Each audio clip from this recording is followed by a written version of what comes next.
Shalom, Bapak Ibu yang dikasihi Tuhan. Saya berdoa kita semua senantiasa kuat di dalam Tuhan. Kita senantiasa diberikan hikmat dan pewahyuan untuk bisa menjalani kehidupan kita sehari-hari. Amin. 2025 harus tetap dan semakin on fire di dalam Tuhan. Ayo kita sama-sama saat teduh dulu sebelum kita beraktivitas. Doa dulu. Tuhan, terima kasih. Engkau baik, Engkau sangat baik. Engkau luar biasa baik bagi kami. Pagi hari ini kami telah menikmati pagi yang baru. Rahmat-Mu baru bagi setiap kami. Bersyukur punya Allah seperti Engkau. Hidup kami sehat, keadaan kami baik. Sekarang Tuhan, biarlah pengurapan-Mu turun atas hamba-Mu ini yang akan menyampaikan isi hati Tuhan buat jemaat-Mu di Instagram. Biar Engkau Tuhan Allah memberikan hikmat, pengajaran untuk memberikan kekuatan, teguran, dan nasihat. Supaya perjalanan kehidupan kami menjadi semakin baik. Terima kasih urapan itu turun bagi hamba. Dan urapan juga turun bagi setiap para jemaat-Mu. Baik di Instagram maupun di YouTube. Terpujilah nama Tuhan. Haleluya. Amin. Wow, Tuhan Yesus baik ya. Masih semangat sampai hari ini saudara? Harus tetap semangat dan semakin luar biasa di dalam Tuhan. Katakan amin saudara ya. Tuhan Yesus itu baik. Teramat baik. Tema kita hari ini adalah Tuhan sedang menunggumu. Bersiaplah. Nah, seringkali kita nggak sadar bahwa hari-hari ini Tuhan itu lagi nunggu kita. Tuhan lagi nunggu kita saudara. Nunggu untuk apa? Nah, nunggu untuk kita mau baca firman Tuhan ini. Ya, Tuhan lagi menunggu kita untuk melakukan firman Tuhan ini. Buka kitabnya saudara, di kitab Ulangan 10. Ya, buka kitabnya di kitab Ulangan 10. Mulai dari ayat yang ke-12. Judul perikopnya adalah Orang Israel diperingatkan supaya taat dan bersyukur. Ayo kita baca sama-sama. Maka sekarang, hai orang Israel, apakah yang dimintakan daripadamu oleh Tuhan Allahmu, selain dari takut akan Tuhan Allahmu, hidup menurut segala jalan yang ditunjukkannya, mengasihi Dia, beribadah kepada Tuhan Allahmu dengan segenap hatimu dan dengan segenap jiwamu, berpegang pada perintah dan ketetapan Tuhan yang kusampaikan kepadamu pada hari ini, supaya baik keadaanmu. Sesungguhnya Tuhan Allahmu lah yang empunya langit, bahkan langit yang mengatasi segala langit dan bumi dengan segala isinya. Tetapi hanya oleh nenek moyangmu lah hati Tuhan terpikat sehingga Ia mengasihi mereka, dan keturunan mereka lah yakni kamu yang dipilihnya dari segala bangsa seperti sekarang ini. Sebab itu sunatlah hatimu dan janganlah lagi kamu tegar tengkuk. Sebab Tuhan Allahmu lah Allah segala Allah dan Tuhan segala Tuhan, Allah yang besar, kuat dan dahsyat, yang tidak memandang bulu ataupun menerima suap, yang membela anak-anak yatim dan janda dan menunjukkan kasih setianya kepada orang asing dengan memberikannya kepada makanan dan dengan memberikannya kepadanya makanan dan pakaian. Sebab itu haruslah kamu menunjukkan kasihmu kepada orang asing, sebab kamu pun dahulu adalah orang asing di tanah Mesir.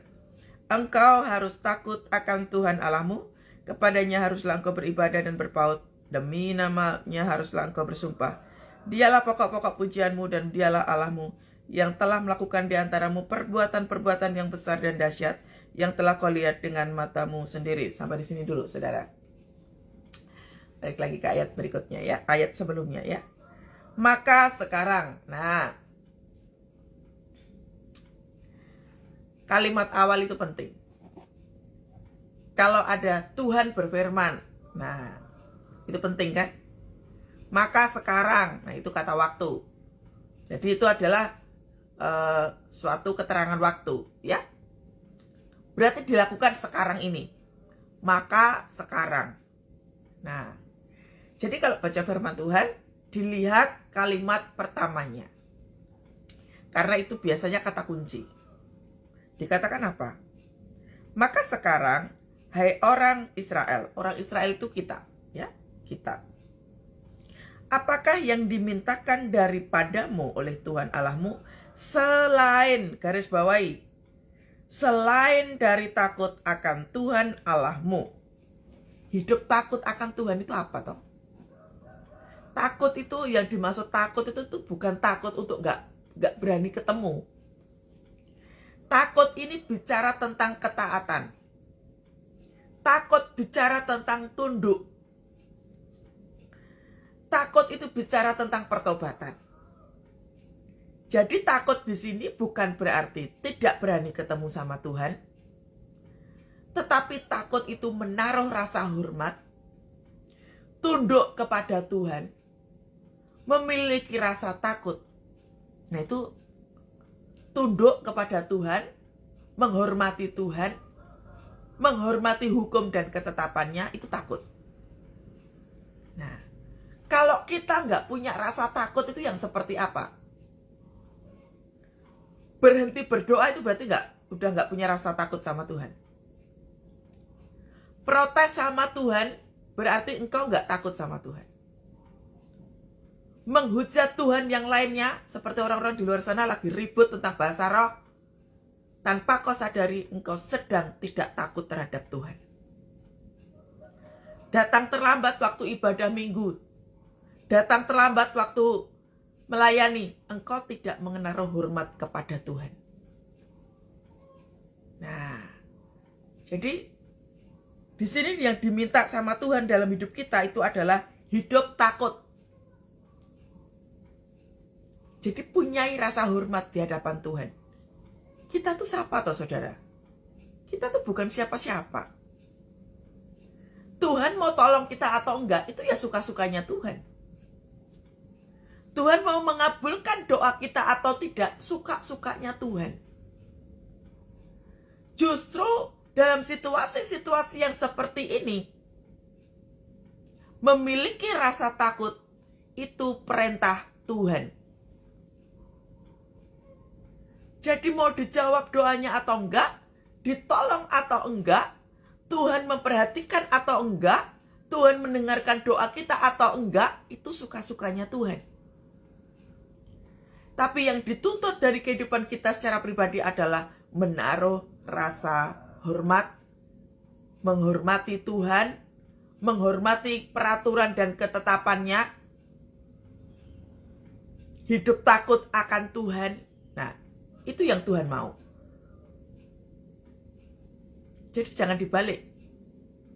Kita yang harus, Tuhan yang harus tunduk sama kita. Jangan dibalik. Itu namanya jemaat kurang ajar. Yang harus kita pahami adalah kita hidup takut akan Tuhan. Takut akan Tuhan bicara tentang apa? Doa, pujian, penyembahan. Mengagungkan Tuhan, itu takut. Jadi waktu kita punya suatu masalah, bukan mengutuk orang, bukan balas dendam kepada orang, tapi mengagungkan Tuhan, itu termasuk takut. Jadi memiliki sikap rasa hormat. Gak peduli keadaannya seperti apa. Dijawab atau enggak doa kita. Dibela Tuhan atau enggak, sebenarnya suka-suka. Jadi hari-hari ini yang Tuhan mau Anda dan saya lakukan adalah hidup takut akan Tuhan. Makanya ini sikap hati, perilaku, karakter sedang diperhatikan oleh Tuhan. Makanya orang-orang yang sering-sering berteriak, sering-sering protes sama Tuhan, siap-siap aja, engkau hidupnya makin menderita. Tetapi Tuhan memperhatikan orang-orang yang memiliki sikap rendah hati, yaitu memiliki rasa takut, rasa hormat, melakukan firman Tuhan, melakukan peraturan, memperhatikan ketetapan-ketetapan Tuhan, memperhatikan hukum Tuhan. Mata Tuhan sedang tertuju kepada orang-orang seperti ini. Makanya hati-hati saudara. Karena di tahun 2025 ini adalah tahun pemisahan antara gandum dan ilalang, antara orang-orang yang taat dengan Tuhan dan yang tidak. Banyak daripada kita ini melayani Tuhan tapi tetap gak mau taat sama Tuhan.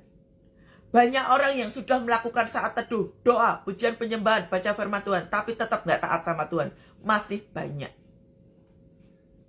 Makanya mata Tuhan sedang tertuju kepada orang-orang melalui apa? Karakter kita, perilaku kita, cara kita hidup. Gaya hidup kita sehari-hari sedang diperhatikan oleh Tuhan. Jadi saya tegaskan di sini bahwa kalau kita sudah mulai main-mainan dengan kekristenan lagi, engkau akan mengalami satu penderitaan yang panjang. Karena selalu ada konsekuensi bagi setiap kita yang tidak taat. Ya. Di sini dikatakan bahwa selain dari takut akan Tuhan Allahmu, takutnya sama Tuhan. Bukan takut sama bos. Bukan takut sama manusia. Tapi takut sama Tuhan. Kita lebih sering takut sama bos kita. Datang meeting terlambat takut banget. Takut kehilangan pekerjaan. Takut kehilangan posisi pekerjaan. Takut jualannya gak laku. Takut tokonya sepi. Lebih takut dengan yang itu. Tapi kita tidak menaruh rasa hormat di hadapan Tuhan. Pagi-pagi bangun, udah langsung pergi ke kantor. Karena takut terlambat. Bahkan pagi-pagi sekali. Pergi ke bandara, tepat waktu. Bahkan lebih awal. Daripada ketemu Tuhan. Ketahuilah saudara. Bahwa orang-orang seperti ini. Orang-orang yang akan melihat bahwa engkau sudah melukai hati Tuhan, engkau tidak menaruh rasa hormat di hadapan Tuhan, engkau tidak tahu berterima kasih kepada Tuhan. Jadi mata Tuhan itu tertuju kepada orang-orang yang seperti ini. Tuhan melihat pembohong dan yang setia, itu Tuhan lihat. Pembohong itu yang seperti apa? Bilangnya mengasihi Tuhan, tapi gak pernah ketemu sama Tuhan. Tuhan gak pernah dipuji, Tuhan gak pernah diagungkan. Menjadi penipu. Baca firman Tuhan tiap hari, ngerti firman, tapi jadi orang Farisi. Jadi orang Farisi. Jadi ahli-ahli Taurat yang suka menghakimi, tapi dirinya sendiri tidak melakukan firman Tuhan.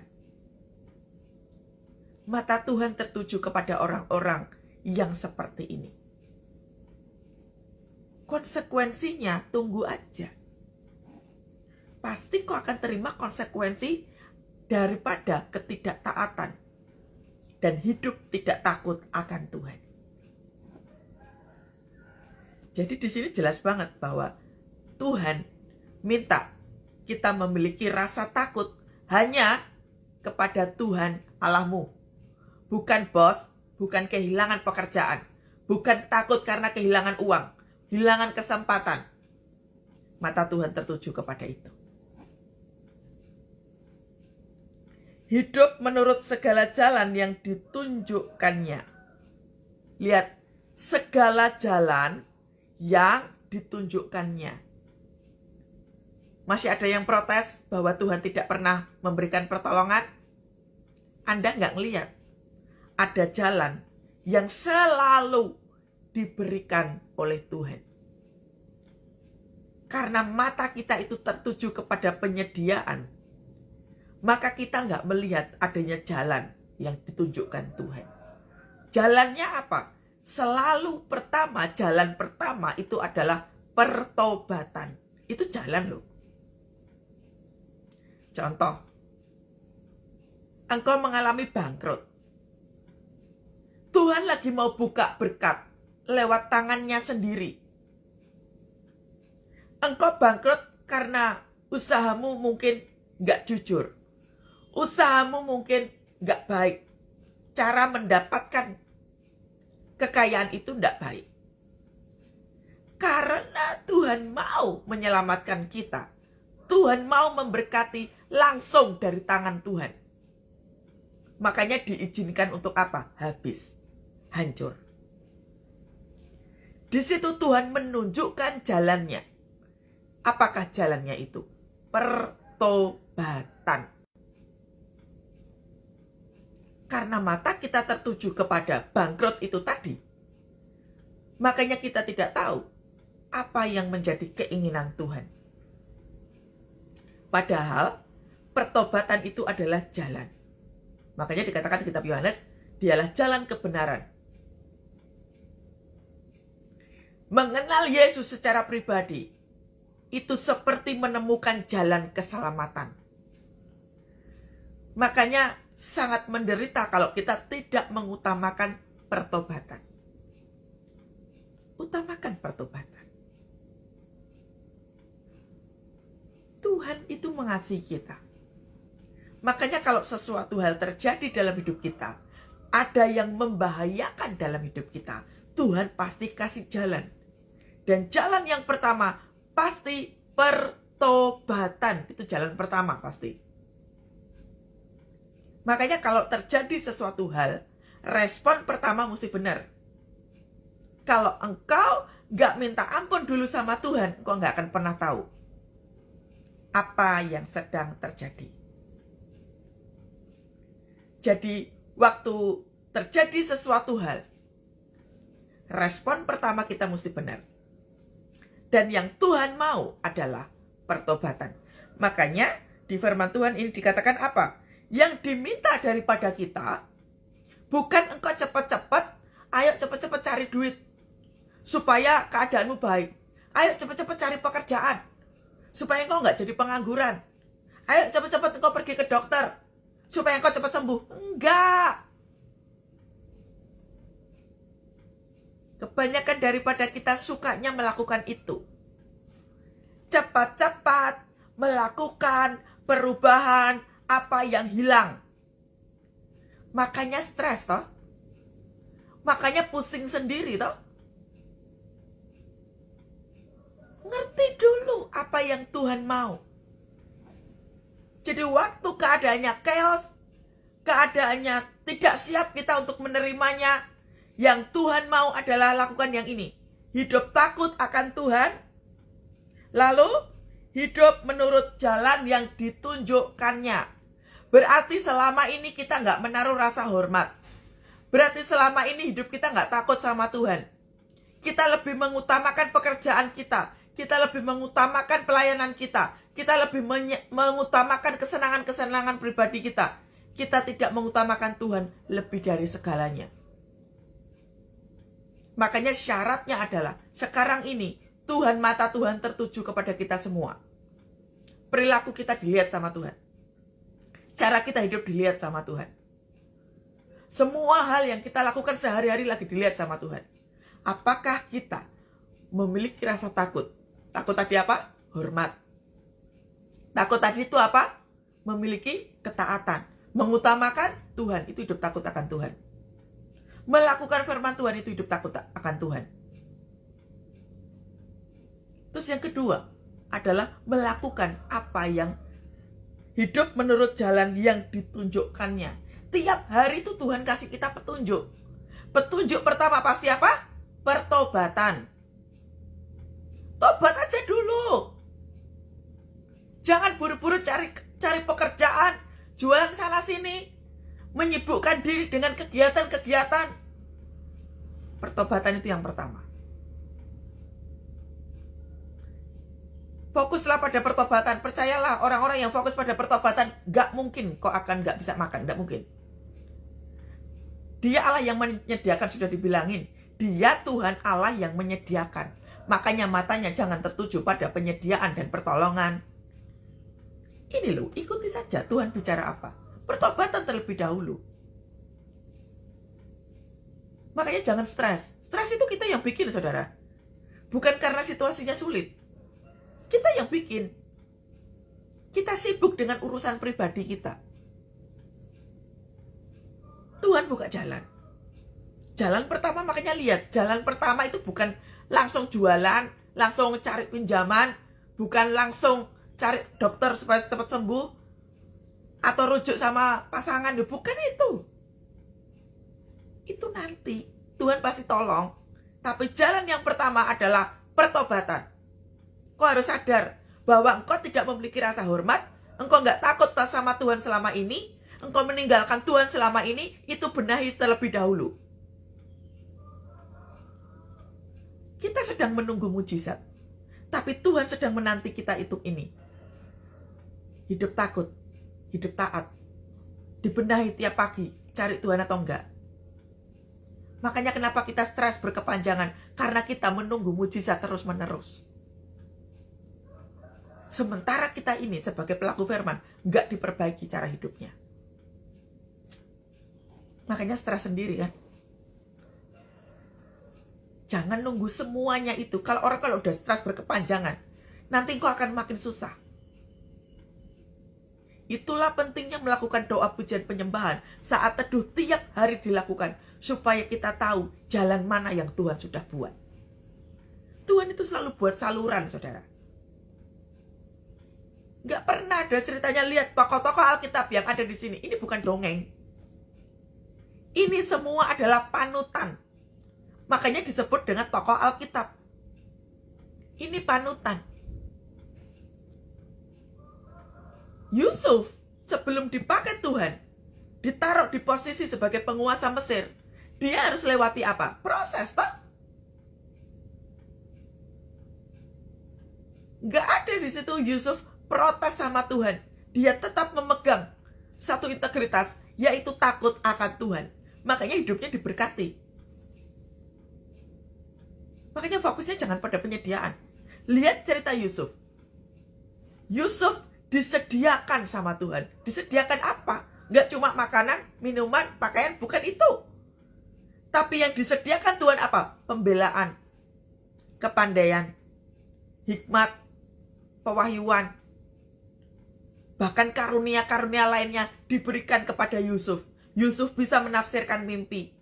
Yusuf diberikan hikmat sama Tuhan. Bagaimana caranya untuk menguasai Mesir. Bagaimana caranya bersikap tenang sewaktu berada di tengah-tengah orang-orang Mesir itu. Padahal Mesir itu bicara tentang apa toh? Bahaya hidup. Kalau Yusuf meleng dikit aja, Mesir itu kan bicara tentang orang-orang berdosa. Dia ditaruh Tuhan di tengah-tengah orang berdosa. Makanya dia tetap dengan kekuatannya. Dia berintegritas bahwa dia harus hidup takut akan Tuhan. Makanya Tuhan buka saluran terus toh sama Yusuf. Mau dibuang ke sumur sekalipun, Tuhan buka saluran. Ketemu dengan orang. Siapakah orangnya? Orang-orang yang membeli Yusuf. Itu saluran. Itu jalan. Sepertinya penderitaan. Dijual. Kok kayaknya rendah banget. Yang sepertinya rendah, yang sepertinya tidak masuk akal, itu jalan Tuhan menuju tanah Mesir. Makanya fokusnya jangan kepada penyediaan. Tuhan sudah tahu bahwa Tuhan menyediakan. Lihat, yang pertama hidup aja takut sama Tuhan. Tokoh mana sih, tokoh Alkitab mana yang hidupnya gak takut sama Tuhan? Abraham waktu menanti-nantikan Ishak, dia tetap dengan integritasnya. Takut akan Tuhan. Miliki takut akan Tuhan dulu. Lalu yang kedua, Tuhan pasti buka saluran. Makanya kalimatnya adalah hidup menurut jalan yang ditunjukkannya. Tuhan suruhnya apa? Kalau Tuhan suruh diam dulu, ya udah diam saja. Apalagi kalau misalkan nih kita banyak sensitif, marah berkepanjangan gitu ya, sensitif sekali, pengennya marah-marah, pengennya tiduran, pengennya mager dan lain sebagainya. Kalau Tuhan suruh diam, diam. Tuhan lagi mau bicara, itu namanya buka jalan. Waktu engkau utangmu banyak banget, Tuhan gak suruh engkau keluar cepet-cepet cari pinjaman, atau cepet-cepet jual aset, atau cepat-cepat pinjam ke bank. Tuhan gak suruh begitu. Diem mau dulu. Sampai engkau mendengar bahwa perintah Tuhan adalah takut dulu sama Tuhan. Tuhan, ini salah saya. Tuhan, saya sudah meninggalkan engkau. Tuhan, selama ini aku gak saat teduh dengan benar. Tuhan, selama ini aku gak dengar firman Tuhan dengan benar. Nah itu loh. Pertobatan dilakukan terus menerus. Lahir baru itu bukan baptisan loh. Lahir baru itu tiap hari. Lahir baru itu bicara tentang apa? Pertobatan. Hidup kita diperbarui dengan sikap-sikap hidup yang benar. Jadi penyebab kita stres berkepanjangan itu karena apa? Engkau tidak mendengar Tuhan. Karena pikirannya tentang penyediaan. Mujizat. Makanya stres. Lihat, Tuhan suruh kita apa? Hidup takut akan Tuhan. Menaruh rasa hormat. Utamakan Tuhan terlebih dahulu. Hidup takut menurut jalan yang ditunjukkannya. Mengasihi Tuhan. Jam saat teduhnya diubah. Yang biasanya 3 menit, 5 menit. Mbok Yao sekarang berubah jadi setengah jam. Lalu naik lagi jadi 1 jam. Sampai engkau bisa menikmati hadirat Tuhan. Bahkan bisa sampai 2 jam. Bahkan sampai bisa 3 jam. Dalam hadirat Tuhan. Bu, ngapain aja toh bu? 2 jam, 3 jam. Saya aja 5 menit rasanya lama. Karena engkau gak mengasihi Tuhan. Makanya bingung kan? Waktu di depan Tuhan mau ngapain? Bingung. 5 menit itu rasanya udah sejam. Bingung bu mau ngomong apa? Karena engkau gak mengenal siapa Tuhanmu. Karena engkau gak mengasihi Tuhan dengan segenap hati, dengan segenap jiwa. Terkadang saya kalau tengah malam, saya ambil gitar gitu ya. Saya bisa 1 jam itu cuma ngomong apa? Terima kasih Tuhan. Terima kasih Tuhan. Terima kasihnya itu bisa 1 jam. Karena terlalu banyak perbuatan baik yang Tuhan berikan dalam kehidupan saya secara pribadi. 1 jamnya itu cuma ngomong terima kasih. Itu aja udah nangis yang gugup banget. Belum lagi nanti kita doa syafaat. Bisa setengah jam, bisa 1 jam. Dalam hadirat Tuhan, tengah malam bisa 2 jam sendiri. Itu karena kita kenal siapa Tuhan kita. Karena kita mengasihi Tuhan dengan sungguh-sungguh. Makanya bagi orang-orang yang masih bingung, satu jam ini ngomong apa aja toh bu? Berarti engkau gak mengasihi Tuhan. Kalau anakmu ketemu samamu, hanya minta duit, terus-menerus, dan engkau mengiyakan, percayalah. Hubunganmu dengan anakmu pasti lama-kelamaan akan jadi rusak. Karena anakmu datang hanya minta uang, hanya minta makan. Selebihnya daripada itu gak ada hubungan. Kira-kira, kau pikir aja sendiri, apa yang terjadi? Demikian pula kita. Yang diminta Tuhan saat ini adalah hidup takut akan Tuhan, menurut jalan yang ditunjukkannya, lalu mengasihi Tuhan. Coba cek, saudara. Kita tuh sungguh-sungguh mengasihi Tuhan apa enggak toh? Kita tuh sungguh-sungguh mengasihi Tuhan atau mengasihi atau pengen berkatnya saja? Coba cek. Halo? Hanya engkau dan Tuhan yang tahu. Dirimu sendiri yang hanya tahu.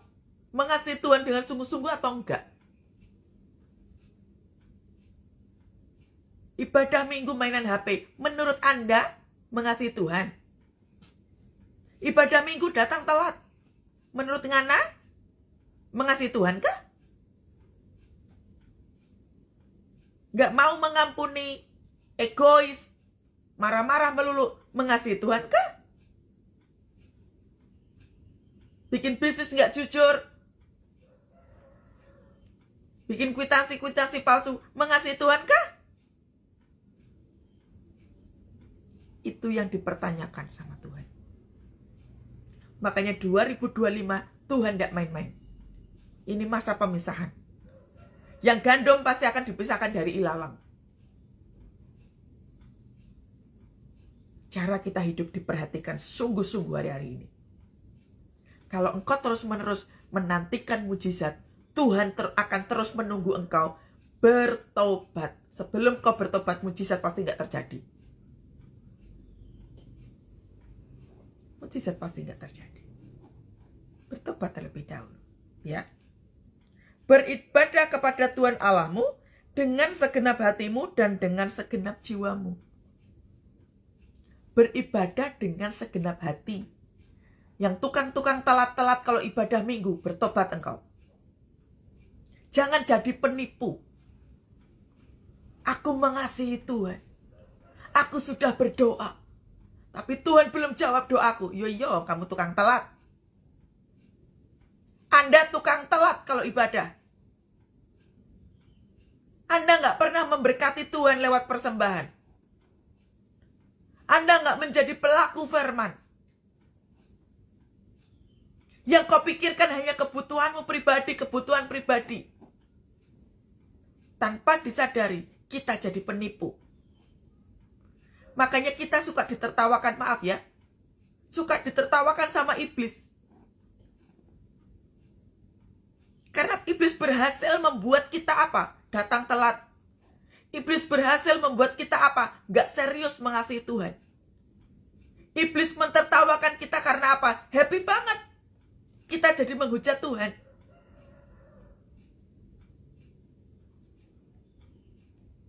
Sungguh-sungguhkah kita mengasihi Tuhan? Lalu dengan enaknya kita protes dengan Tuhan.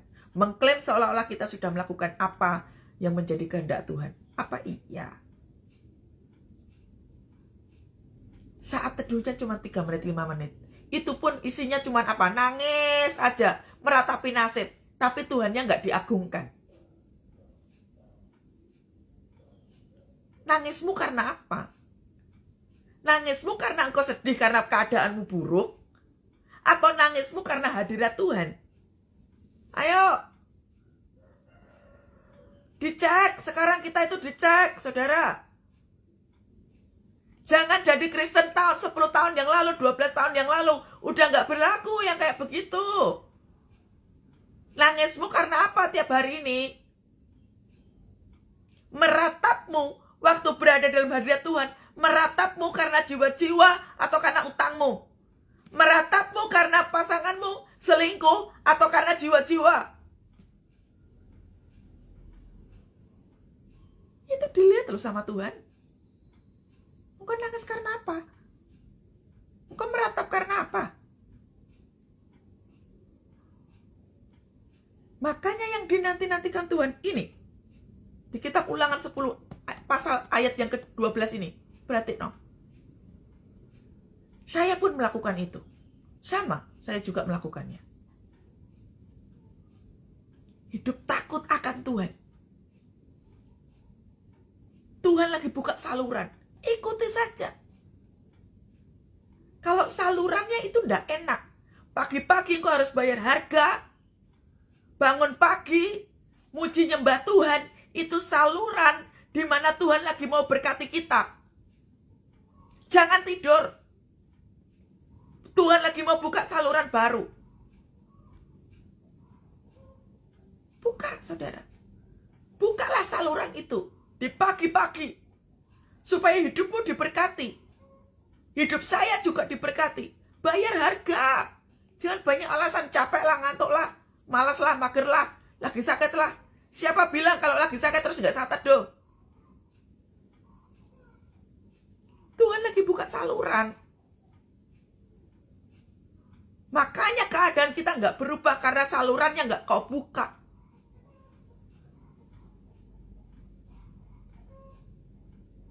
Mengasihi Tuhan dengan segenap hati, dengan segenap jiwa. Itu hukum yang pertama. Hiduplah dalam pertobatan. Amin.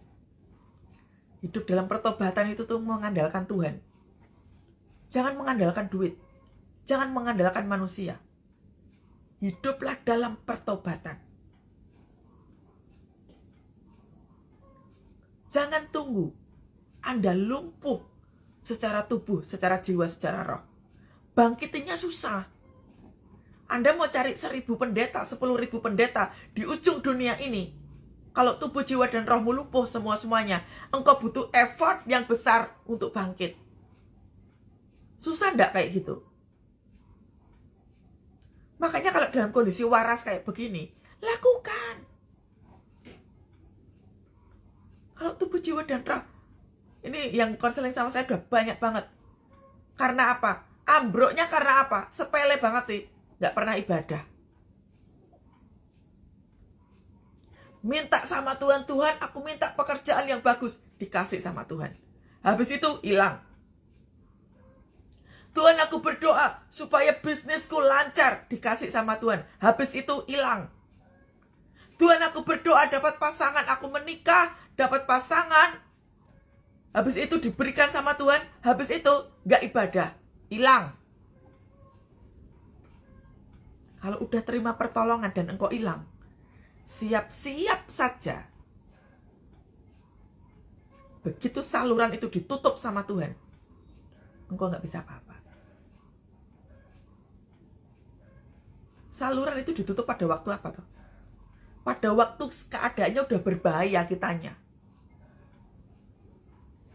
Makanya waktu engkau bangkrut, saluranmu ditutup sama Tuhan. Supaya apa? Terjadi pertobatan. Hidupmu sudah nggak takut sama Tuhan. Engkau sudah tidak melakukan ketetapan demi ketetapan. Amin ya. Jadi, beribadahlah dengan Tuhan Allahmu dengan segenap hatimu, dengan segenap jiwamu. Jangan menipu diri sendiri. Jangan menipu Tuhan. Orang-orang yang mengasihi Tuhan pasti menjumpai Tuhan tiap hari.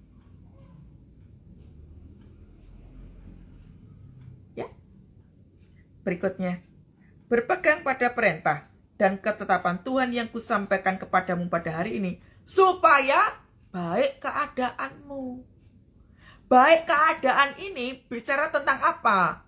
Sekalipun pintu semuanya diizinkan tertutup, sekalipun engkau belum sehat, sekalipun engkau belum menemukan jawaban doa, keadaanmu tetap baik. Bisa mengucap syukur. Ya, bisa doa bareng-bareng sama suami, sama istri, sama anak-anak. Yang tadinya nggak bisa, tiba-tiba ada mesbah. Supaya baik keadaanmu apa maksudnya? Supaya hatimu terus mengucap syukur. Ada kesehatan, ada kekuatan, hatimu penuh dengan damai sejahtera, hatimu penuh dengan sukacita, keadaanmu baik, engkau bisa tidur, engkau bisa makan, engkau bisa melayani orang, engkau nggak susah terus. Itu baik keadaanmu. Saya sudah ceritakan, kehilangan pekerjaan, tutup perusahaan, apakah keadaan saya baik? Keadaan keuangannya yang tidak baik. Tapi tubuh, jiwa, dan roh baik, pakai banget. Yang nggak baik cuma uangnya saja. Tapi tubuh, jiwa, dan roh baik banget. Tubuh saya sehat. Tidur ya tidur aja. Nyenyak. Puji Tuhan, saya nggak punya sakit yang seperti apa. Enggak. Kelemahan tubuh, stres, GERD, lambung, apa segala macam. Enggak, puji Tuhan, enggak sama sekali. Yang kedua, apa? Tubuh, jiwa, mental tetap sehat. Hati bergelimang dengan sukacita Tuhan. Jiwanya tetap sehat. Apa? Memuji Tuhan dalam tekanan. Dalam kehancuran tetap memuji Tuhan. Lalu apa? Bicara tentang roh. Rohnya apa? Tetap menyala-nyala dalam Tuhan. Itu namanya supaya baik keadaanmu. Yang gak punya cuma duit kok. Tapi tubuh, jiwa, dan rohnya tetap sehat tiga-tiganya. Ini loh. Karena apa? Selama kita mendengar Tuhan, selama kita ngikutin apa kata Tuhan, baik keadaanmu. Jadi gampang ngelihatnya. Kalau engkau stres berkepanjangan, berarti keadaanmu belum baik dan engkau belum melakukan ini. Kalau sampai engkau sakit-sakitan, engkau stres, engkau nggak bisa tidur berkepanjangan, berarti keadaanmu tidak baik, berarti engkau tidak melakukan ini. Jadi jangan main klaim terus. Sudah doa bu, sudah puasa bu, lakukan ini apa enggak? Orang ini perintah kok. Di sini dikatakan apa? Maka sekarang, hei orang Israel, apakah yang dimintakan kepadamu? Ayat yang pertama, ayat yang ke-12. Jangan main klaim. Bayar premimu apa? Saat teduh aja loh, cuma semenit, 2 menit. Itu bukan saat teduh. Anda cuma laporan sama Tuhan. Tuhan, saya mau pergi ke gereja, ke kantor. Berkati saya, itu namanya laporan, bukan doa. Tuhan, terima kasih untuk makanan ini, amin. Tapi engkau nggak doain orang lain, engkau nggak memberkati orang lain. Ubahlah sikap-sikap hidup yang seperti ini. Ibadahmu mesti berubah. Yang tukang-tukang telat itu bertobat. Jangan minta berkat terus. Ibadah telat. Ini saya bicara tentang ibadah minggu ya. Ibadah minggu tukang telat. Rumah dekat tetap telat. Rumah jauh apalagi makin telat. Tapi kalau untuk urusan berkat mintanya cepat. Mujizat mintanya cepat. Pantas saja stres. Ya. Supaya baik keadaanmu. Amin. Waktu dalam tekanan saya juga bingung saudara. Gimana ini? Yang Tuhan mau apa? Tuhan itu ngajari saya itu tepat banget. Saya yang gak suka baca buku, disuruh Tuhan beli buku. Saya bingung kan buku apa? Zaman-zaman itu kan zaman-zaman pandemi. Toko semua tutup. Tuhan tuntun saya buka toko online, toko oren. Saya buka gitu, tiba-tiba Tuhan tunjukkan ini loh judul bukunya, ini. Saya beli, puji Tuhannya di masa-masa itu tuh online tuh gampang banget gitu kan. Coba masa pandemi, orang bilangnya apa? Susah. Justru lewat pandemi itu, Tuhan buka jalan toh. Semua serba online sekarang, enak toh? Beli apa-apa sekarang online, gampang. Di rumah tinggal duduk manis. Belinya online. Coba zaman-zaman sebelumnya, mesti pergi ke toko. Masa pandemi itu Tuhan buka saluran tuh banyak banget. Kebangetan kalau kita nggak menemukan saluran itu. Dikasih kemudahan sama Tuhan. Jadi waktu kita masa susah, Tuhan itu buka saluran itu banyak. Cuma mata kita aja yang nggak jeli. Makanya kalau hubungan kita nggak deket sama Tuhan, matamu nggak bakalan jeli. Tuhan buka saluran di mana aja, engkau nggak akan pernah lihat. Tuntunan Tuhan pada waktu itu tepat banget. Beli buku, buat apa? Pelajari itu semua, makan habis itu buku, supaya apa? Ini loh, baik keadaanmu. Dan buku-buku itu bicara tentang apa? Semua tentang bagaimana memuji dan menyembah Tuhan, bagaimana hidup dalam peperangan. Wah, disuruh Tuhan langsung baca buku kayak begitu. Begitu semuanya sudah, ternyata langsung praktek. Karena apa? Yang dihadapi adalah diri sendiri. Karena orang kehilangan pekerjaan, orang nutup perusahaan, itu kan rentan sama stres toh. Makanya Tuhan tuntunnya apa? Beli buku tentang doa peperangan. Beli buku tentang pujian penyembahan. Waktu buku itu saya baca, udah selesai, saya tahu bagaimana harus menghadapi kehidupan saya pribadi. Makanya nggak stres. Ini loh.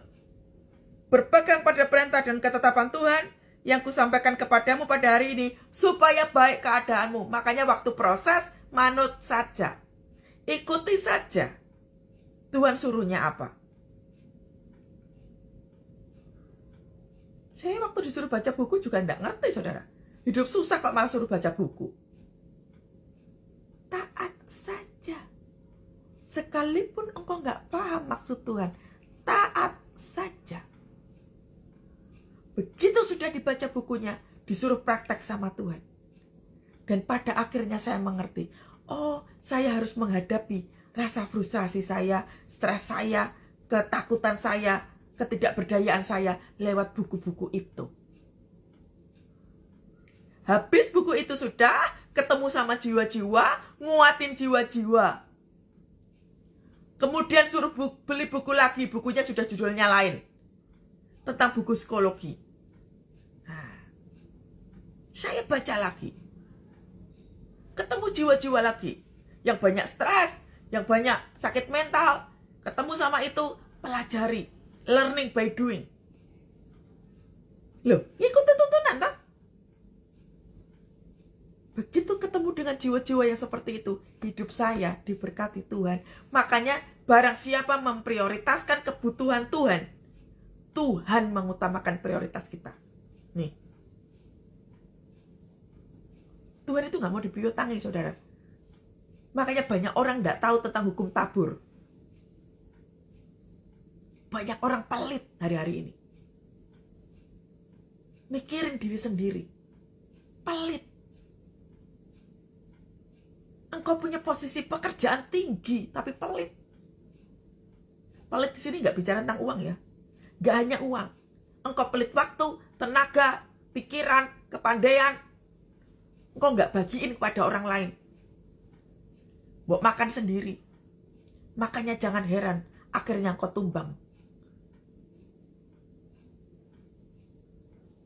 Barang siapa memprioritaskan kepentingan Tuhan, Tuhan prioritaskan kepentingan kita. Makanya saya sudah bilang sama saudara, hampir-hampir kebutuhan saya tidak pernah saya ucapkan. Kerja aja, Tuhan suruh apa, saya kerjakan aja. Apalagi sekarang saya jadi hamba Tuhan. Ya udah, namanya aja hamba Tuhan, berarti melakukan pekerjaan-pekerjaan Tuhan. Sama, Anda juga hamba Tuhan. Kalau nggak hamba Tuhan, hamba siapa? Hamba setan. Hamba Tuhan, kita semua tuh hamba Tuhan. Lakukan aja pekerjaan-pekerjaan Tuhan. Supaya baik keadaanmu nih loh, jelas. Berpegang pada perintah dan ketetapan Tuhan. Perintah Tuhan apa? Melayani, ketemu jiwa-jiwa itu perintah. Makanya tadi saya bilang, ojo pelit. Engkau minta mujizat, tapi begitu terima kau pelit. Jiwa-jiwa di luar sana kok nggak layanin. Ada banyak orang kesusahan kok nggak mau berbagi. Mbok ya punya makanan, berbagilah pada orang yang di luar sana loh. Teman-temanmu lagi sakit, teman-temanmu lagi berat, mbok ya ditelepon, didoakan, belajar melayani.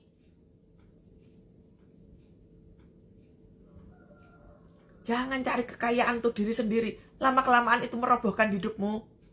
Kaboten. Keberatan dengan kekayaan yang kau punya, akhirnya kau akan roboh. Berbagilah. Namanya aja diberkati untuk memberkati.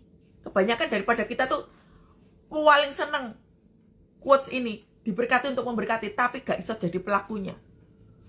Mana buktinya engkau diberkati jadi berkat? Minta mobil, sudah dikasih mobil, tapi datang ibadah telat.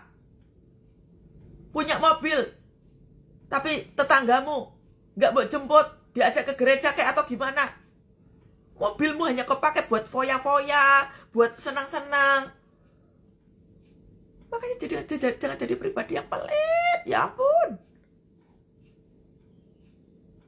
Malulah pada diri sendiri, saudara. Apa enak tuh jadi orang pelit? Ya. Zaman sekarang itu kan gadget. Daripada kau buka aplikasi yang lain-lain sampai lama-lama kayak gitu, mbok yang mending itu WhatsApp-nya dibuka. Siapa tahu Tuhan bicara samamu. Tuhan tiba-tiba menunjukkan 1 nama, 2 nama, 3 nama. Hanya bilang, Shalom. Bersukacitalah senantiasa di dalam Tuhan. Ini saya berdoa buat kamu, supaya sukacita Tuhan berlimpah. Puji Tuhan kalau orang itu mau cerita samamu. Kalaupun enggak, dia akan bilang, amin, thank you ya Pak, Bu, terima kasih ya kakak, terima kasih ya adik. Loh, kayaknya sederhana. Tapi engkau sedang menabur firman kepada orang lain. Kayaknya sederhana, tapi itu powerful. Daripada engkau nangis meratapi nafas, berkatilah orang-orang di luar sana loh. Makin kau susah, makin banyaklah engkau memberkati. Susah itu bicara tentang perasaan sebenarnya. Rasa-rasanya aku susah. Rasa-rasanya hidupku ini kok gak ada perubahan. Itu baru rasa-rasanya. Semuanya itu tipe modelnya tipuan. Makanya jangan main perasaan. Ojo melo aja. Karena kalau kebanyakan melo, kebanyakan nangis terus, kebanyakan teriak-teriak terus, nanti yang terjadi apa? Kelemahan tubuh, stres berkepanjangan, depresi. Kalau udah sifatnya panjang gitu, engkau bangkitnya susah. Yang pergi ke psikiater lah, ke psikolog lah. Makanya jangan nunggu semuanya susah. Kalau udah tahu kayak begini, lakukan. Supaya engkau nggak perlu keluar duit pergi ke psikiater, ke psikolog. Itu akibat tidak mau melakukan ini nih loh. Tahu gadis bijaksana dan gadis bodoh? Karena dia tidak menyediakan minyak. Begitu minyaknya habis, kelabaan sendiri toh. Gimana nih minyakku habis? Sama halnya, sewaktu kita membiarkan diri kita stres berkepanjangan, karena kau nggak menyediakan minyak. Minyak bicara tentang apa? Hubungan dengan Tuhan. Minyak bicara tentang apa? Doa, pujian, penyembahan, baca firman Tuhan. Minyak bicara tentang apa? Menabur benih. Karena kau memikirkan diri sendiri.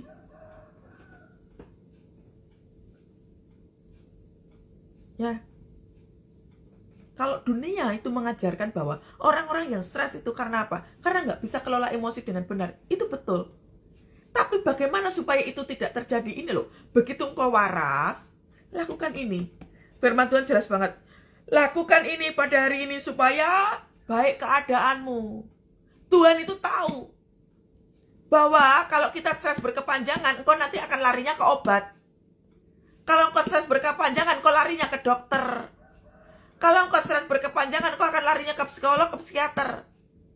Makanya Tuhan katakan apa? Lakukan ini supaya baik keadaanmu. Engkau nggak perlu pergi ke psikolog, ke psikiater, ke dokter berkali-kali, beli obat berkali-kali, tidur terus, nggak mau ibadah, nggak mau pelayanan, banyak alasan. Ini loh maksudnya Tuhan. Jadi jangan melo terus, saudara. Mengeluh aja. Ratapanmu jadi ratapan melo. Bukan meratap karena jiwa-jiwa. Bukan meratap karena keluargamu mengalami kehancuran. Ubah. Amin. Ya. Berikutnya. Sesungguhnya Tuhan Allahmu yang empunya langit. Lihat. Tuhan itu empunya langit. Kita itu kan ada di bawah langit kan. Tapi seringkali kita berada di atas langit. Seolah-olah kita itu paling berhak untuk marah sama Tuhan. Seolah-olah kita itu merasa berhak untuk menerima mujizat daripada Tuhan. Nanti dulu. Ayat-ayat yang sebelumnya dilakukan atau enggak?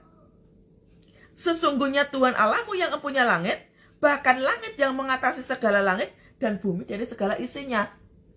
Sudah jelas Tuhan itu menyediakan, ora usah mbok tungguin terus. Kalau kau lagi masak nih, para ibu ya, lagi masak, anakmu nungguin terus. Kira-kira engkau risih nggak? Nah, udahlah, tungguin aja. Nanti mami juga udah selesai masaknya. Nanti kalau udah selesai, tak panggil. Nanti kita makan, ya. Kira-kira risih nggak? Nek anakmu tuh sampai nungguin kau masak di depanmu persis. Engkau masak, engkau lagi habis pulang dari pasar, cuci itu bahan-bahannya. Lalu engkau masak, engkau cuci piring. Ditungguin terus be anakmu, terus di depanmu. Kira-kira risih nggak? Pasti kau akan menyuruh anakmu apa? Main dulu. Atau belajar dulu. Atau nonton TV dulu. Nanti kalau makanannya udah selesai, mami panggil. Kan gitu toh? Sama. Kalau Tuhan itu adalah dia empunya langit, itu artinya apa? Tuhan sudah menyediakan. Ojo mbok tungguin terus. Buat apa kau menanti-nanti? Lakukan aja ini. Seluruhnya yang ada di bawah bumi, di bumi ini menjadi hakmu. Gak mungkin kau kelaparan. Gak mungkin kau kekurangan. Jangan nungguin berkat. Jangan nungguin mujizat. Jangan nunggu pemberian. Tapi hiduplah dalam perkenanan Tuhan seperti di ayat 12-13 ini. Hidup dalam perkenanan Tuhan. Ya. Tetapi hanya oleh nenek moyangmu lah hati Tuhan terpikat, sehingga ia mengasihi mereka dan keturunan mereka lah, yakni kamu. Lihat, kamu loh. Anda dan saya yang dipilih Tuhan. Anda dan saya itu dikasihi sama Tuhan. Makanya Tuhan memberitahukan firman Tuhan ini karena kasihnya Tuhan kepada kita. Sudah waktunya kita berubah.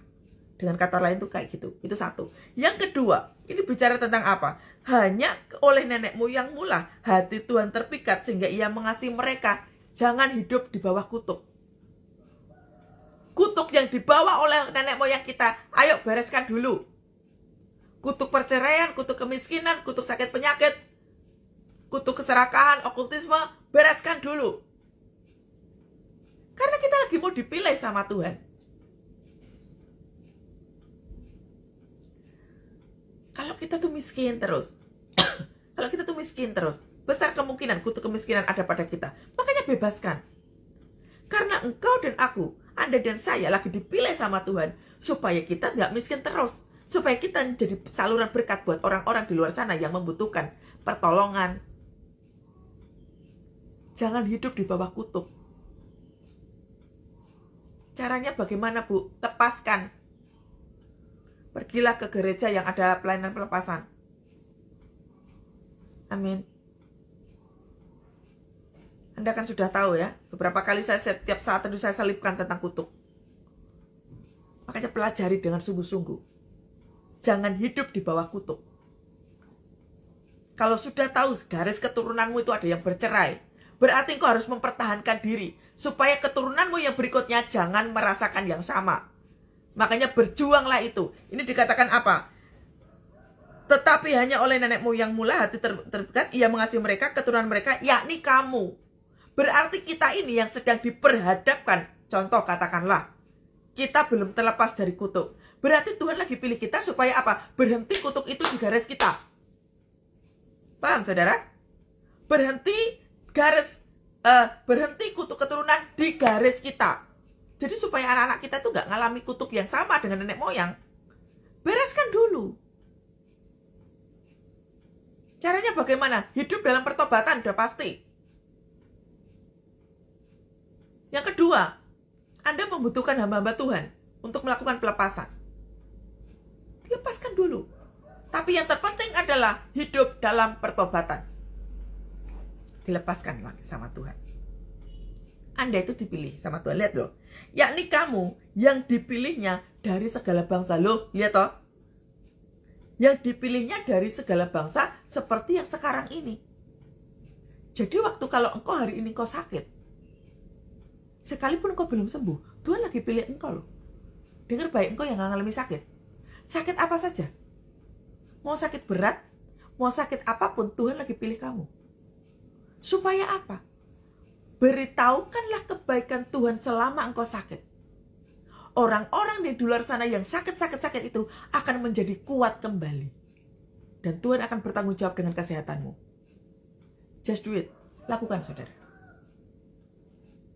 Jangan nunggu sembuh aja. Tuhan, aku minta mujizat sembuh. Doakan orang-orang yang lagi sakit. Kalau engkau lagi sakit, doakan orang-orang yang lagi sakit. Kalau engkau nggak punya duit, justru taburlah uangmu yang tinggal sedikit itu, berikan kepada orang lain. Waktu engkau stres, waktu engkau frustrasi, pergilah keluar. Justru engkau harus pergi keluar. Berikan kekuatanmu yang tinggal sedikit itu buat orang lain. Nah ini kebanyakan orang nggak ngerti nih kunci menabur benih. Tahun 2025 tahun penuaian. Gak akan tuai apapun kalau benihnya gak ada. Kapan kita nabur? Apakah tunggu kaya dulu? Telat. Pengkhotbah dikatakan bahwa kalau kita nabur menunggu arah angin, gak akan punya kesempatan buat nabur. Apakah maksudnya? Nabur nanti dulu lah Bu, kalau kondisi keadaannya baik, telat saudara, telat. Karena waktu engkau berkelimpahan dengan berkat, engkau akan lupa dengan janjimu. Kalau engkau sudah sehat, engkau akan lupa dengan janjimu. Karena kebanyakan daripada kita itu, kalau sudah terima mujizat, kita sudah meninggalkan Tuhan. Makanya justru dalam keadaan yang tidak baik itu, banyaklah nabur. Saya kehilangan pekerjaan. Perusahaan tutup. Tuhan suruhnya apa? Nabur. Saya punya deposito itu kan untuk biaya hidup toh. Tuhan bilangnya apa? Ambil yang 1 lembar itu, cairkan, berikan sembako. Tuhan tahu bahwa 5 tahun kemudian, 3 tahun kemudian akan ada tahun kering. Makanya Kathy disuruh apa? Naburlah sukacita, naburlah sembako. Untung saya taat. Ternyata memang betul. Habis itu pandemi. Selesai pandemi, keadaannya nggak semakin baik. Taat. Sama kayak Nuh toh. Keadaannya baik-baik aja. Di atas gunung pula. Tiba-tiba disuruh apa? Bikin bahtera. Orang kalau taat diluputkan dari banjir. Orang kalau taat diluputkan dari tahun kering. Makanya saya ngalami, saudara. Taat toh, makanya taat toh. Jangan protes terus, taat aja. Taat. Tuhan itu, janji Tuhan itu iya dan amin. Makanya ini dikatakan di sini. Tuhan memilih Anda dan saya. Sebagai apa toh? Sebagai alat kemuliaan. Alat kemuliaan itu apa? Untuk menyatakan kebaikan Tuhan. Beritahukan kepada mereka. Berapa sering saya bilang, minimal 1 orang layani. Gadgetmu itu loh, pakaian buat telepon orang, buat nguatin orang, doain orang. Jangan pakai gadget untuk sesuatu hal yang lain. Punya gadget, beli pulsa bisa. Tapi nabur untuk Tuhan kok pelit sekali. Langganan Netflix bisa. Tapi kenapa untuk persembahan Tuhannya pelit sekali? Pakai gadgetnya untuk memberkati orang. Di luar sana banyak orang susah, saudara. Jadi jangan menganggap diri itu paling susah. Ada yang jauh lebih susah. Banyak di luar. Saya tuh kalau baca DM-annya orang suka nangis, saudara. Aduh, banyak sekali orang berjatuhan. Banyak hamba-hamba Tuhan berjatuhan. Saya tuh suka nangis kalau mendoakan jemaat yang DM saya itu. Ladang telah menguning, siap untuk dituai. Banyak jiwa menanti uluran tangan kita. Tuailah sekarang. Tuailah sekarang. Yang kau tuai itu bukan rumah mewah, mobil mewah, duit banyak, deposito banyak. Bukan. Ini bicara tentang tuaian jiwa-jiwa. Bicara tentang pertobatan. Bicara tentang kebangkitan. Keluargamu dipulihkan. Keadaan perekonomianmu dipulihkan. Yang terlebih itu apa? Pertobatan sedang terjadi dalam keluargamu. Dalam kehidupanmu secara pribadi. Pertobatan. Tahun penuaian. Tuailah sekarang. Makanya kalau nyanyi lagu ini ngerti. Jangan cuma tahu liriknya. Tapi ngerti. Ini kan lagu profetik toh. Nyatakan kemuliaannya pada segala bangsa. Nyatakan kemuliaannya pada segala bangsa. Itu yang tadi saya bilang. Pakai gadgetmu untuk memenangkan jiwa di luar sana loh. Pakai Instagrammu, pakai Facebookmu, pakai semua media sosialmu itu. Bikinlah status yang tentang kebesaran Tuhan. Bukan kau bikin status melo. Lagi sedih. Alas, status apa kayak begitu? Anak Tuhan kok kayak begitu. Apalagi bikin status yang nyindir orang. Apalagi kalau utangmu belum dibayar, kau nyindir orang. Kualitas kekristenanmu, maaf, rendah sekali. Apalagi yang Kristen-Kristen itu postingannya postingan gambar-gambar jorok, gambar-gambar porno. Kualitasmu jelek sekali. Bahkan, wah, menjijikkan sekali. Saya tuh kalau misalkan ada orang DM saya gitu ya, atau orang-orang komen gitu ya, saya suka lihat profilnya. Dan saya tuh paling sedih sekali lihat profil model-model kayak begitu. Bikin statusnya kasar-kasar, nyindir-nyindir orang, postingannya tentang hal-hal yang mesum, jorok-jorok kayak begitu. Jangan merendahkan dirimu. Jangan membuat kualitas kekristenanmu makin rendah. Karena kualitas kekristenan yang rendah itu setara sama iblis. Iblis itu kan kualitasnya rendah, bahkan di bawah rendah. Jangan setarakan kualitas kekristenan serendah iblis. Pakai sosial media itu untuk menyatakan kemuliaan Tuhan. Bikinlah status firman Tuhan. Tampilkan lagu-lagu rohani. Saya dulu sebelum bertobat, saya itu banyak diberkati lewat postingan orang. Mungkin kalimatnya cuma sederhana. Jadilah kuat di dalam Tuhan. Nah, itu kan sederhana. Tapi bagi orang yang berbeban berat, membaca itu menjadi kuat. Sebelumnya Instagram saya itu, saudara, saya itu tuh hampir-hampir bukan orang yang suka main media sosial. Facebook saya punya, Instagram punya. Zaman dulu tuh kan ada namanya Friendster, gitu ya. Twitter saya punya. Tapi hampir-hampir gak pernah aktif. Karena yang penting punya aja ya, supaya sama kayak yang lain. Jadi gak gaptek gitu loh, gak ketinggalan zaman. Tapi tiba-tiba Tuhan katakan apa kepada saya? Pakai media sosial kamu untuk menyatakan kemuliaanku. Dulu follower saya itu dikit banget, teman-teman saya doang, saudara. Paling cuma 200. Karena saya hampir-hampir gak pernah buka Instagram. Hampir-hampir enggak.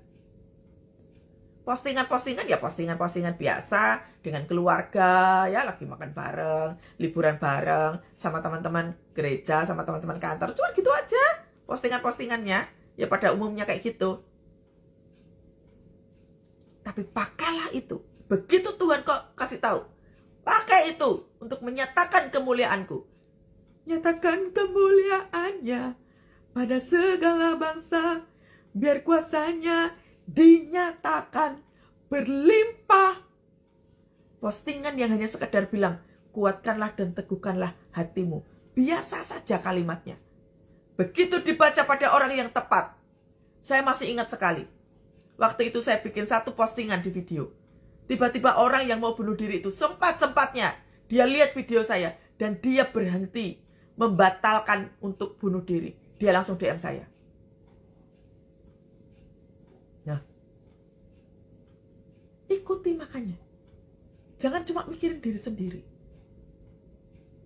Pakai apa yang kau punya itu untuk menyatakan kemuliaan Tuhan. Kayaknya videonya sederhana. Ya Pak, waktu itu saya pakai HP ya biasa aja kayak sekarang ini. Karena saya itu kan orangnya bukan yang ngerti tentang teknologi. Saya itu gaptek sebenarnya, saudara. Saya itu gaptek sebenarnya.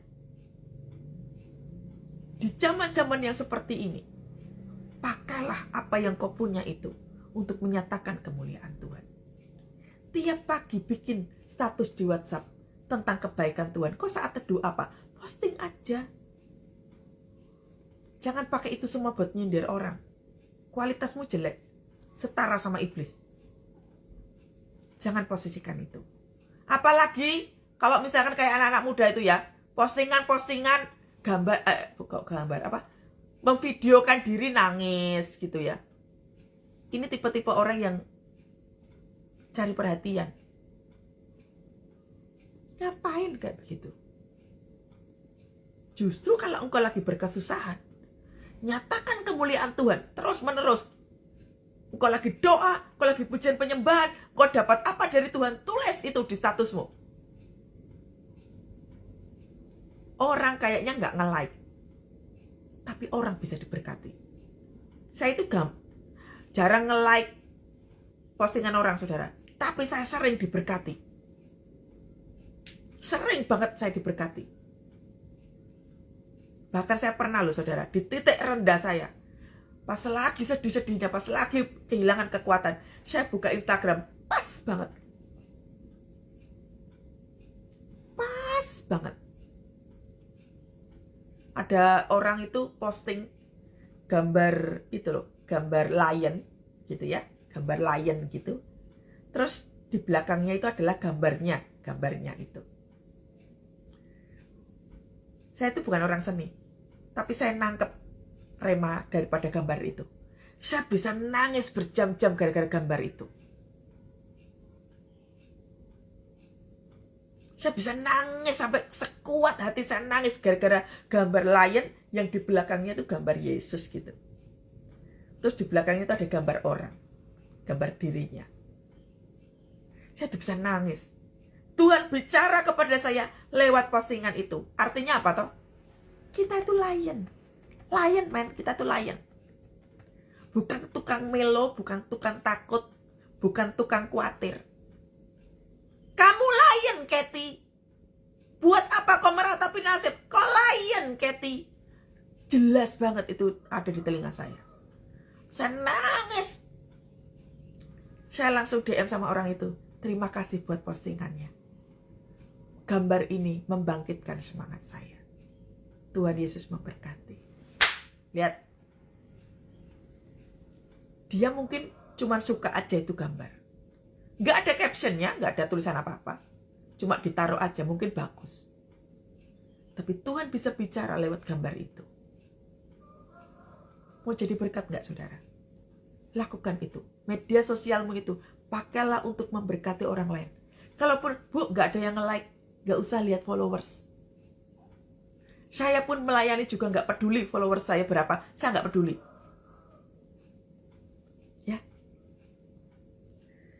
Jadi, kita dipilih sama Tuhan. Anda dan saya dipilih sama Tuhan di zaman-zaman yang susah ini. Jamai kok cepat banget. Ayat yang ke-16.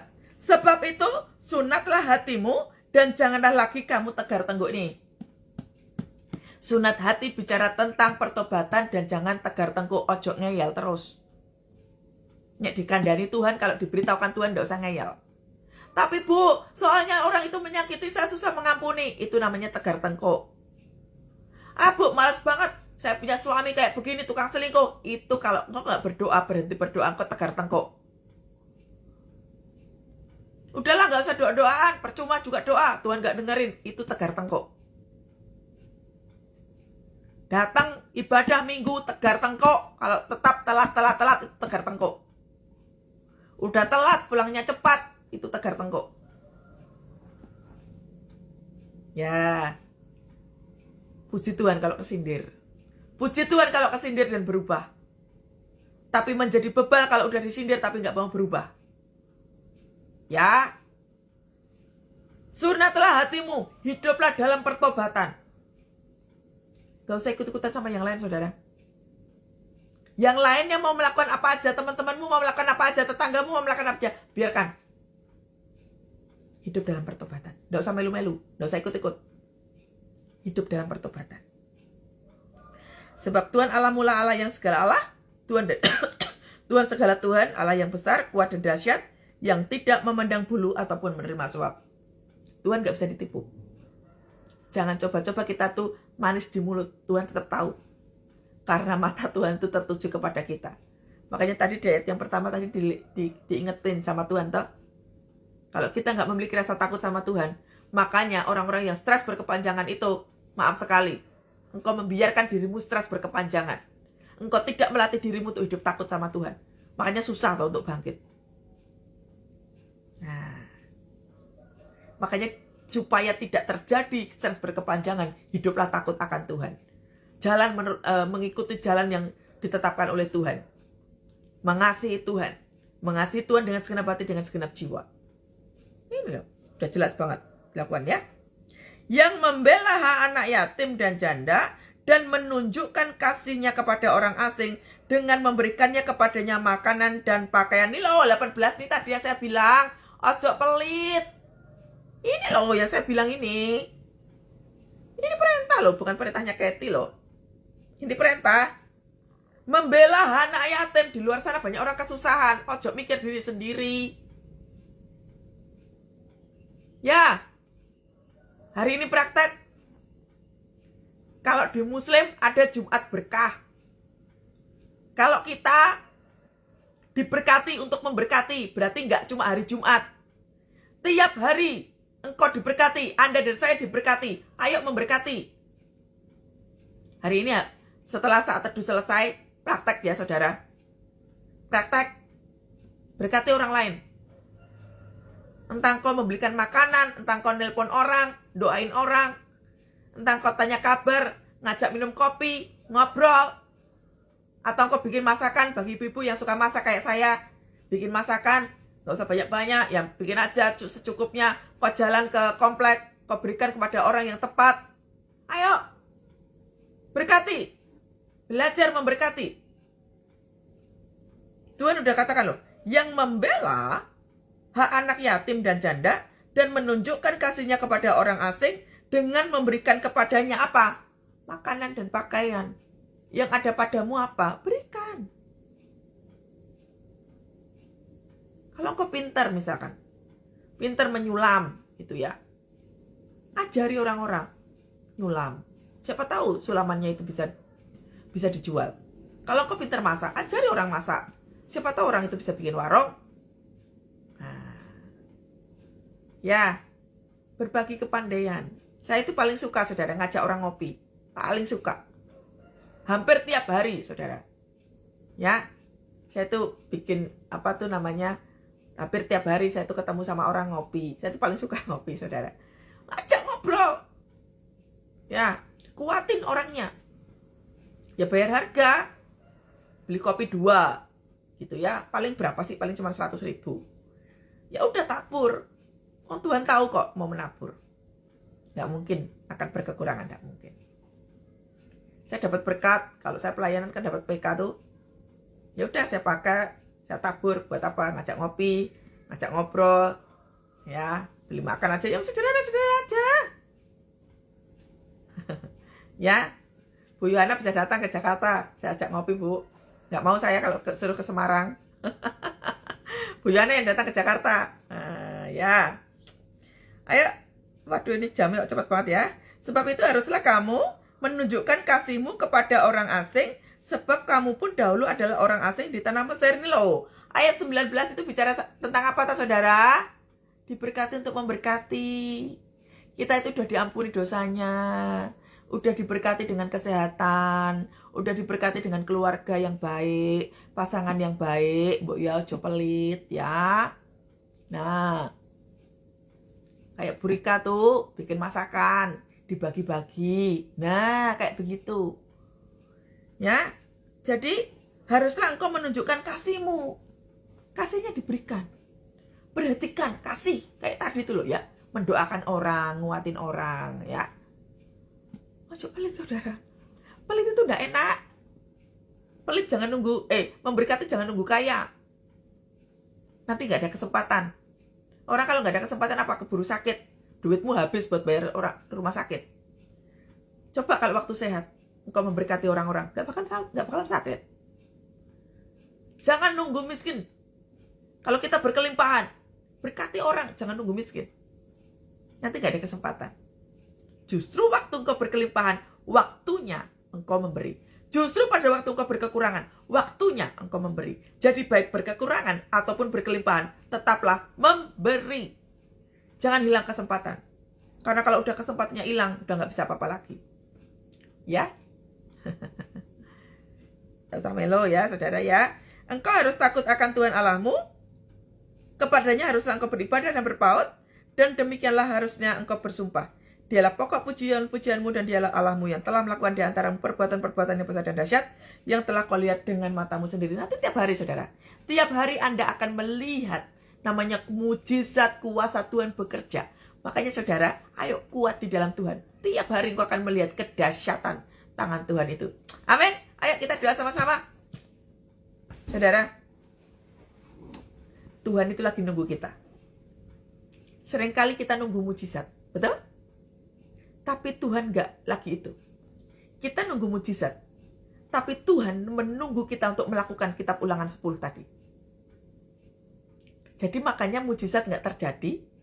Pintu-pintu gak terbuka. Karena Tuhan lagi nunggu kita melakukan Ulangan 10. Ayat yang ke-12 sampai 22. Jadi jangan salah fokus. Perbaiki diri. Sama. Ayo kita sama-sama. Saya juga. Ulangan 10 ayat 12 sampai 22. Ayo kita lakukan sama-sama. Mulai pagi hari dan sampai seterusnya. Lakukan dengan segenap hati. Lakukan dengan segenap jiwa. Lakukan karena kecintaan kita kepada Tuhan. Lakukan karena hidup kita takut akan Tuhan. Percayalah saudara, tahun 2025 Sekalipun keadaannya itu nyesek banget, tapi keadaanmu tetap baik. Sekalipun kau harus terkadang diliputi dengan ketakutan, tapi keadaanmu tetap baik. Tangan Tuhan akan bekerja bagi Anda dan saya. Amin. Yang kedua, Tuhan kasih pesan begini. Justru ini waktu yang terbaik untuk nabur. Tabur. Taburlah karena engkau kecintaanmu kepada Tuhan. Tabur, saudara. Mulai sekarang belajar mendoakan orang. Mulai sekarang belajarlah untuk nguatin orang lain. Karena waktu engkau berkesusahan dan engkau nguatin orang lain, percaya saja, kamu akan jadi kuat. Karena waktu engkau nguatin orang lain, sesungguhnya engkau sedang menguatkan dirimu sendiri. Sama seperti saya, tiap hari saat teduh memberitahukan kepada saudara, sesungguhnya saya sedang bicara pada diri saya sendiri. Makanya Roh Kudus itu bekerja lewat firman. Apa yang saya sampaikan tiap pagi kepada Anda semuanya, itu sebenarnya buat saya pribadi. Makanya hidup saya diberkati Tuhan. Mau kayak begitu? Ayo kita lakukan sama-sama ya. Roh Kudus akan mengurapi kita semua pagi hari ini. Dengan segala kekuatannya, dengan segala kuasanya, berlimpah atas kehidupan kita. Ayo kita jadi berkat. Ayo doakan, ayo kita angkat tangan sama-sama saudara. Gorapa shikara lawa lawa lawa lawa. Oh yes Lord, ya Tuhan. Ya Tuhan, gorapa shikara lawa lawa lawa lawa. Gorapa shikara larabaya kana ya larabaya shanda kara lawa lawa lawa lawa. Ya Tuhan, ya Tuhan, ya Tuhan. Ini kami. Kami bersyukur ya Tuhan. Engkau memberikan kunci jawaban doa kami.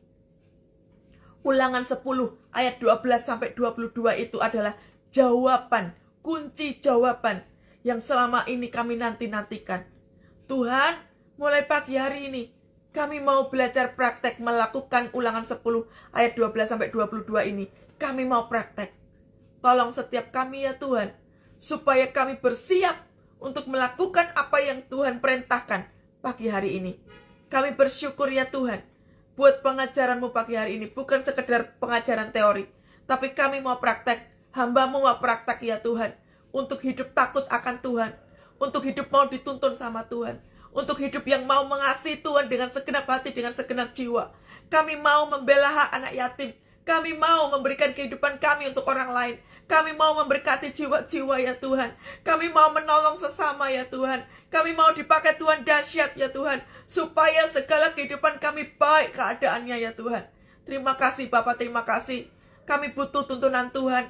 Kami butuh pengajaran Tuhan. Kami mau harus arahnya kemana. Pagi hari ini anak-anak-Mu mau praktek ya Tuhan. Hamba-Mu juga mau praktek firman Tuhan ini. Mari Roh Kudus, Engkau tuntun kami pagi hari ini. Kami mau memberkati siapa? Kami mau mendoakan siapa? Kami mau membawa makanan kemana? Kami mau bikin masakan apa ya Tuhan untuk memberkati orang lain? Tuhan bicaralah kepada kami. Kami mau menjadi pelaku firman ya Tuhan. Hidup kami sudah diberkati Tuhan berlimpah-limpah. Sekarang Tuhan kami mau memberkati. Mari Roh Kudus urapi kami. Saudara, Tuhan mau memberkati saudara. Tapi saudara akan diberkati untuk keluar memberkati orang lain. Bagi Anda yang siap, angkat tanganmu saudara. Ini anak-anakmu Tuhan yang mengangkat tangan ya Tuhan. Ini anak-anakmu yang mengangkat tangan. Adalah anak-anak yang dipilih Tuhan secara spesial untuk membawa api Tuhan kepada orang-orang di luar sana. Lewat doa kami, lewat nasihat kami, lewat doa kami, lewat pujian penyembahan, lewat makanan yang kami buat. Oh, kemuliaan-Mu turun ya Tuhan. Banyak orang-orang dikuatkan, banyak orang-orang mengalami kesembuhan. Pakai kami yang gak ada apa-apanya ini ya Tuhan. Kami adalah orang-orang yang sederhana. Bahkan kami bukan siapa-siapa ya Tuhan. Tapi kami mau ya Tuhan. Kami mau sekali, mau banget Tuhan. Untuk menyatakan kemuliaan Tuhan buat orang-orang di luar sana yang berkesusahan. Terima kasih Yesus, terima kasih. Ajar kami menyelesaikan amanat agung ya Tuhan. Kami mau menjadi pelaku firman. Kami mau ya Tuhan, kami mau keluar untuk melakukan pekerjaan Tuhan. Kami nginjilin orang, kami doain orang. Kami mengunjungi orang sakit. Kami melakukan banyak mujizat. Terima kasih Yesus, terima kasih. Kami percaya, kami kuat kembali. Kami percaya, kami dimerdekakan Tuhan dari segala stres, dari segala frustrasi. Kami sungguh-sungguh menjadi orang yang merdeka di dalam Tuhan. Yes Tuhan, yes Tuhan. Saudara, saya dapat satu impresi daripada Tuhan. Yang melakukan kehendak Tuhan. Mulai pagi hari ini dan sampai selama-lamanya. Hidupmu akan mengalami perubahan Tuhan. Mujizat Tuhan akan terjadi ketika Anda dan saya melakukan apa yang ditulis di Ulangan 10, 12 sampai 22 ini. Dalam nama Tuhan Yesus. Dalam nama Tuhan Yesus. Ya Tuhan, ini kami. Dalam nama Tuhan Yesus. Kiranya berkat daripada Allah Bapa, Putra, dan Roh Kudus menyertai Anda dan saya mulai pagi hari dan sampai selama-lamanya. Diberkati kedua tanganmu. Pagi hari ini kau akan keluar. Anda, termasuk saya, juga akan keluar memberkati jemaat, memberkati orang-orang yang kami gak kenal, memberkati orang asing. Tuhan pakai kami, supaya tangan kami membawa kesembuhan, membawa kekuatan, membawa sukacita bagi orang-orang yang kami jumpai pada hari ini. Terima kasih ya Bapak, urapan itu turun. Urapan sebagai pelayan Tuhan itu turun atas setiap kami Tuhan. Dalam nama Yesus, dalam nama Tuhan Yesus. Haleluya, haleluya. Katakan amin, saudara. Amin. Tuhan Yesus dahsyat. Selamat melayani ya. Selamat melayani. Tanganmu sudah diurapi oleh Tuhan. Selamat melayani. Lihat bagaimana Tuhan bekerja bagi Anda dan saya hari ini. Dan sampai seterusnya ya, tiap hari ya. Melayani orang ya. Tuhan Yesus berkati saudara. Sampai ketemu hari Senin. God bless.